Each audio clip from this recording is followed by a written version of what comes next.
So, you thought your favorite childhood cartoons were just innocent fun? Yeah, think again. Beneath the bright colors, catchy theme songs, and goofy one-liners lurked something dark.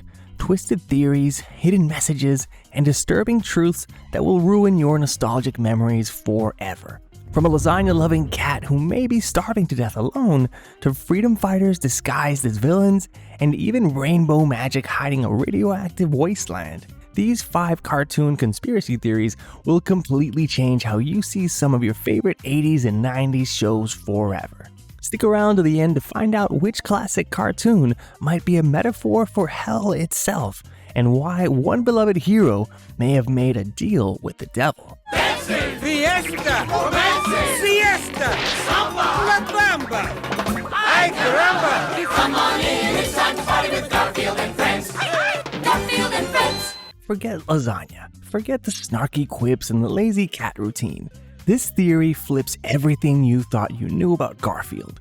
In October 1989, Garfield fans opened the Sunday paper expecting another goofy gag.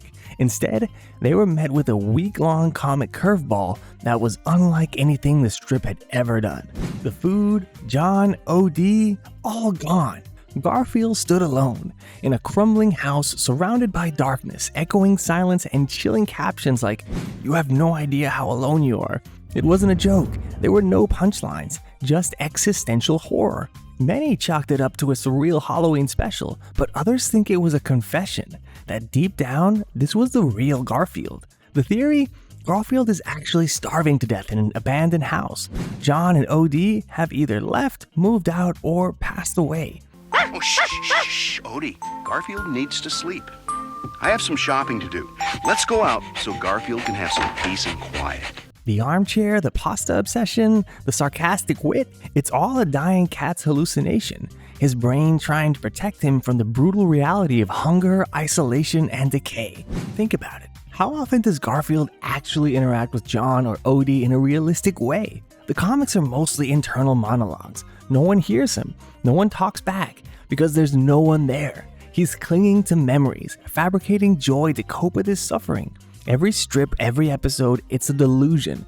A fantasy masking a horrible truth. Garfield is dying, and he's dying completely alone. And when you rewatch those cartoons or reread those strips, you start to realize this isn't comedy, it's tragedy. If a lonely, hallucinating house cat wasn't dark enough for you, what if I told you one of the most colorful, sparkly, and upbeat cartoons from the 80s might actually be hiding a nuclear nightmare? Now along with her magnificent horse Starlight and her loyal and true friends Twink and the Color Kids. She lives far away in Rainbow Land, a wonderful place full of color and happiness. Rainbows, magic, sparkles. On the surface, Rainbow Brite is the ultimate 80s fantasy. A perky girl brings color and joy to the universe. Wholesome, right? But dig a little deeper, and it starts to look like something much darker. At the beginning of her series, Rainbow Brite enters a world that's completely gray, not just colorless, lifeless. The skies are empty, the ground is barren, the people are gone, and that's not just artistic choice, that's post-apocalyptic. The theory? Earth, or something like it, has been wiped out by a nuclear catastrophe. Radiation and devastation strip the planet of life. What Rainbow Brite is doing isn't casting magic, she's restoring what was lost, or at least trying to. Her color belt, it's not magic, it's advanced tech, maybe alien, maybe man-made, something left behind by those who tried to save the world before it collapsed. And Rainbow herself, she's not human. I know, sounds far-fetched, but let me explain. She's synthetic, a biomechanical life form designed to reboot civilization, a hope program armed with a cheerful interface engineered to be adored. Then there's Murky and Lurky, often dismissed as comic relief, but they're tragic figures in this theory. Survivors of the fallout, disfigured, broken, possibly mutated. They fear color, joy, and change, not because they're evil, but because they remember what the world used to be. And they know how dangerous hope can be when it's based on denial. To get Rainbow Brite's magic belt? You fool. I'll use it to take all the color out of the world and then turn the world dark. So when you see Rainbow flying through color canyons or painting the sky, just know she's not playing. She's running Earth's final repair protocol in a world that already ended. But while Rainbow Brite may be trying to save a dying world with light and color, not every cartoon character was so innocent. Some didn't want to fix the world. They wanted to own it. And one of them may have traded far more than his time and talent to make that happen. Let's talk about the richest duck in the world and the deal that might be keeping him alive. Uncle Scrooge is the richest duck on the planet. He swims in money, owns half the world, survives mummies, monsters, corporate sabotage, even supernatural curses. But here's the question: how? He's not just lucky. He's not just smart. There's something unnatural about Scrooge McDuck. That's why some fans believe he made a deal with the devil. Look at the evidence. In the DuckTales universe, magic is real. There are cursed coins, ghost pirates, enchanted talismans, and beings older than time. So is it really a stretch to think Scrooge made a pact? He's obsessed with his #1 dime, the first coin he ever earned. He treats it like it's holy, protects it like a Horcrux, because maybe it is cursed. Or maybe it's the anchor of the deal he struck, his soul, frozen in metal. Are you all right, my poor little baby? That shadow reminded me of someone sneaky and greedy. His money bin? Not just a vault, it's a prison, either hiding a demonic force he bound there or protecting himself from one that's waiting to collect. Why is Scrooge so obsessed with wealth? Because he has to be. If he lets go, even for a second, the deal breaks. Maybe that's why he never seems to age, why death never touches him. He bought time, but not forever. And deep down, he knows when the last coin falls, he's going straight to hell. But what if selling your soul wasn't the worst fate? What if you didn't even know you were dead? Because in our next theory, the heroes aren't cursed, they're ghosts. And they've been haunting your childhood this whole time without even realizing it.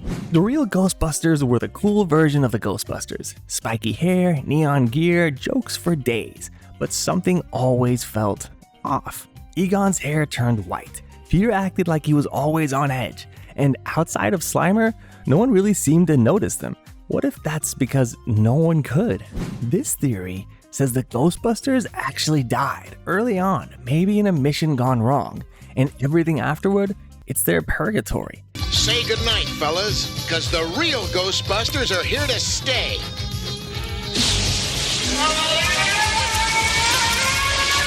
Think about it. They still wear the same uniforms every episode. They never seem to change, grow older, or have lives outside the firehouse. And the people they save? Mostly absent or unaware. What if they're ghosts who don't know they're dead, still busting spirits because they're too afraid to cross over themselves, fighting monsters as a way to fight their own fate? Slimer is the only one who really interacts with them because he can see them. The psychedelic colors, the surreal adventures, it's all a mental projection, a coping fantasy. The proton packs? Maybe they don't even work anymore. Maybe they're just props, reminders of a life they used to have. It's purgatory with a proton pack. They're not saving the world, they're trapped in it. Fighting ghosts while unknowingly being one? That's tragic. But what if the real horror isn't from the afterlife? It's from the battlefield. Because in our next theory, the villains weren't who you thought they were. Everything you knew about the good guys and bad guys could have been a carefully crafted lie. And the so-called terrorists? What if they were the only ones telling the truth? Knowing is half the battle, right? Maybe the real battle was never what we thought. Cobra has always been portrayed as the ultimate villain. Pompous, ruthless, loud, but when you take a step back, things get murky. I apologize for our somewhat demanding hospitality, but I so long wanted to meet you. Who are you? I am the Supreme Commander of Cobra. This theory says Cobra wasn't evil. They were the Resistance, a rogue group trying to expose the truth. Think about it. Their technology was decades ahead of what the world had. Stealth aircraft, mind control devices, weather dominators. They weren't just terrorists. They were visionaries. Their targets? Black sites, government labs, secret military bases, not civilian cities, not innocent people. Just the puppet masters pulling the strings. Meanwhile, G.I. Joe? A team backed by a shadowy global organization, unlimited budget, classified missions, total immunity. They never answer questions. They just neutralize threats. What if we were the ones being manipulated? What if Cobra Commander wasn't just trying to conquer the world? He was trying to free it. Even their name, Cobra, a symbol of awakening, of transformation. They weren't monsters, they were warning us. And maybe that's why G.I. Joe had to stop them. Not because they were evil, but because they were getting too close to the truth. So the next time you hear Yo Joe, ask yourself, were they heroes or just soldiers enforcing the status quo? Cartoons were supposed to be simple. Good guys, bad guys, laughs and lessons. But maybe the 80s weren't just neon lights and Saturday morning fun. Maybe they were hiding something darker. Because when you look close enough, behind the jokes, behind the toys, behind the nostalgia, you'll see cracks in the illusion. And once you do, you can't unsee it. If this ruined your childhood even just a little, well, sorry. But also, kind of not sorry. I probably should have warned you at the beginning, huh? Because if we missed this much as kids, what else is hiding beneath our favorite childhood shows? Make sure to like, subscribe, and hit that bell because we're just getting started. Trust me, you won't want to miss what's coming up next. Try not to have any nightmares tonight, and I'll see you next time.